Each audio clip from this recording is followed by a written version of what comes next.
큐브의 키워드는 무엇을?이라는 키워드를 가지고 왔습니다. 전자발찌를 끊고 달아나 여성 2명의 목숨을 빼앗은 강윤성. 그런데요, 10여 년 전에 옥중 에세이를 펴낸 사실이 뒤늦게 알려져서 다시 한번 충격을 주고 있습니다.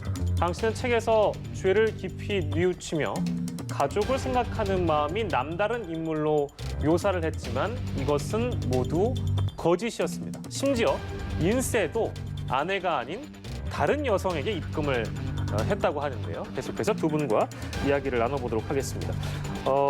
굉장한 충격입니다. 이 참 옥중 에세이를 펴냈다. 일단 어떤 내용의 책인지 짧게 좀 정리를 해보고 가겠습니다. 어떤 내용인지 김민하 평론가께서 설명해 주시겠어요? 일단 2009년도에 이 강윤성이 징역 15년 선고받고 청송교도소에 이제 복역을 하던 그런 와중이었는데요.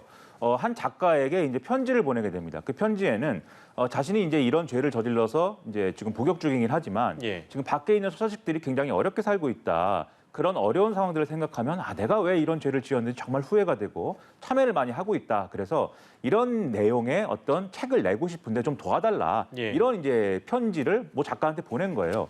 그래서 이 작가는 이걸 읽고 정말 참회하는 그러한 어떤 제도자이구나 감동을 받아서 이 사람의 어떤 스토리를 책으로 내기로 한 것입니다.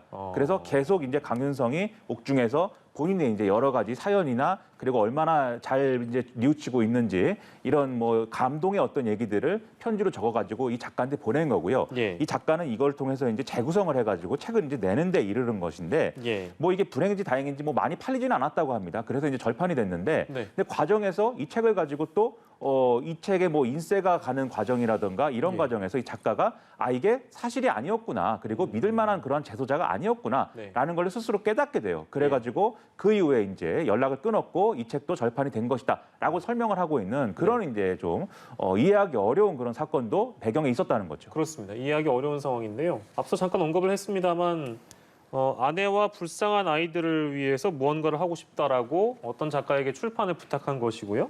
그래서 책을 내게 된 것인데 인세는 아내가 아니고요. 다른 여성에게 입금이 됐다면서요, 변호사님? 네, 아내가 아니라 누구였냐 했더니 펜팔을 통해서 알게 된 그런 여성이었습니다. 펜팔을 통해서요? 네, 당시 절판됐습니다만 인터넷 서점에 있는 그런 소개를 보면은 이게 여관을 전전하며 힘든 삶을 살고 있는 아내와 아이들에게 주는 선물 같은 책이다 이렇게 되어 있고요. 또 평생을 후회와 회개의 삶을 살아온 재소자의 피 맺힌 절규다 이런 말도 있습니다. 그러면서 가족에게 미안함을 드러내는 내용들이 책에 담겨 있는 건데요. 그런데 이렇게 아내를 위해서 썼다면서 정작 아내인 것처럼 이제 거짓말을 해가지고 엉뚱한 사람에게 인세 200만 원을 전달하게 된 거죠. 결국 이 작가도 출판인도 이 사실을 알게 됐고 결국은 실망해서 이제 강윤성과 연락을 끊은 것으로 전해지고 있습니다. 이중적이다라는 생각이 드는데 가족이라는 말만 떠올려도 눈시울이 떠올려진다는 그 말은 사실상 이제 거짓말인 셈이고요. 그리고 이제 경찰 조사에서도 여러 차례 진술이 좀 바뀌는 등 좀 신뢰하기 어려운 그런 모습들을 많이 보였기 때문에 이런 이중성을 또 어떻게 봐야 되는 것인가? 김민하 평론가께서 어떻게 보셨어요? 일단 이걸 이중성 이렇게 표현을 하지만 여러 가지 똑같은 행동을 해도 그게 왜 그런 행위를 하는 거냐에 대해서는 사실 좀 추가적으로 분석을 해봐야 될 부분인데요. 그런데 지금 이 책 얘기로 미루어 볼 때 이렇게 좀 사실과 다른 얘기를 자꾸 한다든지 그런 것에 분명한 이제 목표가 좀 있다라는 생각이 듭니다. 왜냐하면 지금 이제 손 변호사님 말씀하셨듯이 인세를 전달하기 위한 목적이 있었던 거잖아요. 이 책을 써가지고 거기서 나오는 수익을 특정한 내가 어쨌든 무슨 관계인지는 의문이지만 어떤 여성에게 전달을 하겠다. 이런 목표의식을 가지고 마음을 먹고 속인 것이기 때문에 이 작가를 속인 것이기 때문에 즉 여기서 나오는 이중성이라는 것은 단지 이제 본인 상황을 혼동하고 있거나 정서적인 어떤 큰 변동에 의한 것이 아니라 마음 먹고 속여서 내가 이득을 취하려고 한 거거든요. 그럴 경우에는 남을 통제하거나 또는 이제 남을 이렇게 좀 자신의 의도대로 뜻대로 움직이게 만들어서 내가 이익을 취하게 한다라는 어떤 그러한 틀 안에 있는 행동이라는 점에서 우리가 쉽게 얘기하면 반사회적인 어떤 성향이 강하게 나타난다 이렇게 분석할 수가 있는 대목이고요. 이게 이제 범죄자들의 경우에는 상당히 많이 나타나는 특성이기도 하고 특히 나중에 가면 이제 사이코패스라던가 이런 것들 분석할 때도 이러한 성향이 있는가를 또 주되게 보기 때문에 이러한 것들이 계속해서 나타나는 와중에 있다. 그리고 이 책 사건이라는 것도 황당한 사건이지만 결국은 그러한 성향의 연장선에서 볼 수 있는 그러한 에피소드가 아니냐 이렇게 좀 생각이 됩니다. 알겠습니다. 범행 동기가 또 중요하겠죠. 그래서 프로파일러를 투입해서 강윤성의 범행 동기를 파악하려고 경찰이 노력을 하고 있습니다. 총 4명의 프로파일러를 투입을 했는데요.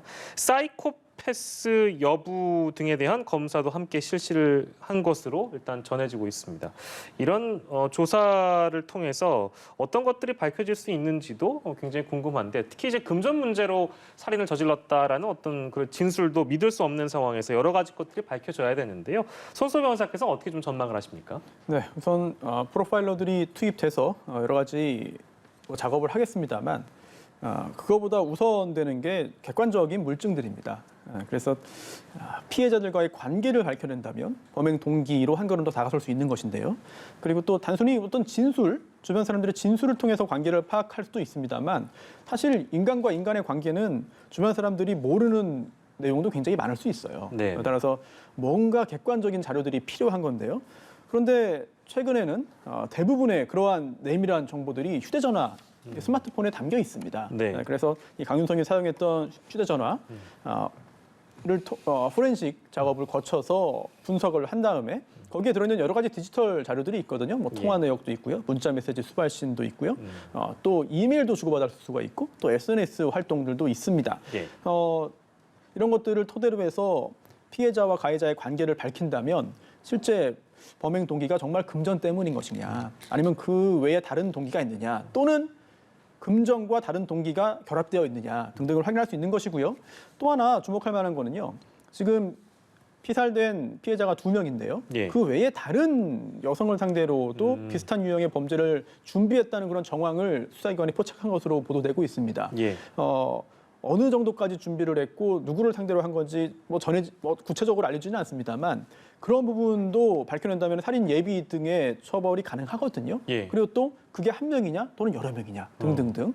그리고 왜 그렇게 했느냐까지 여러 가지 작업을 통해서 일단 재판으로 넘기기 전에 확인해야 될 부분들이 아직 상당히 많이 남아 있는 상황입니다. 예, 여주에 대해서 또 파악을 하는데 경찰은 주력할 것이고 지금 바로 전에 나온 기사에 따르자면 경찰은 수사 과정에서 강 씨가 첫 번째 범행 전에 절단기와 흉기를 사고 다른 여성을 상대로 범행을 계획한 정황을 파악해서 강도 살인 그리고 살인 예비죄 등을 추가로 적용을 하기로 했다는 소식 저희가 더불어 전해드리겠습니다.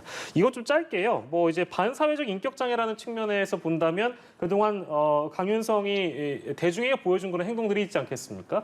예를 들면 더 못 죽여서 한이라는 언급을 했다든지 이런 점들을 보면 이 사람은 분명히 사이코패스다라는 어떤 뭐랄까 일반적인 그런 생각들을 할 수 있는데 이제 프로파일러들이 투입돼서 그 여부에 대해서 이제 확인을 할 테지만 김민하 평론가께서는 어떻게 보십니까? 강윤성은 사이코패스일까요?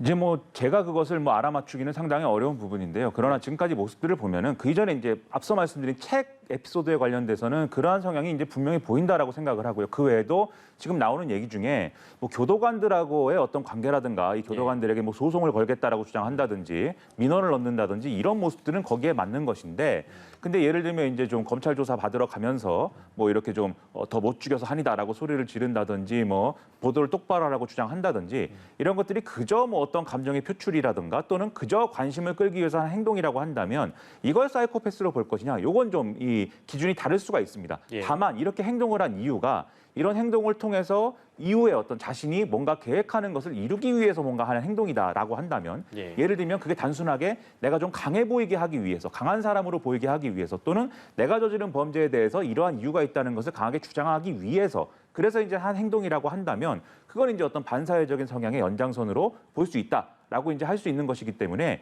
이 하나의 행위가 어떤 의미를 갖는지를 전후의 맥락까지 살펴서 아마 예. 프로파일러들이 저보다 훨씬 전문성 있는 분들이니까 아마 재구성을 해낼 수 있을 것이다라고 생각을 하고요. 뭐 곧 예. 결론은 우리가 알게 될 것 같습니다. 알겠습니다.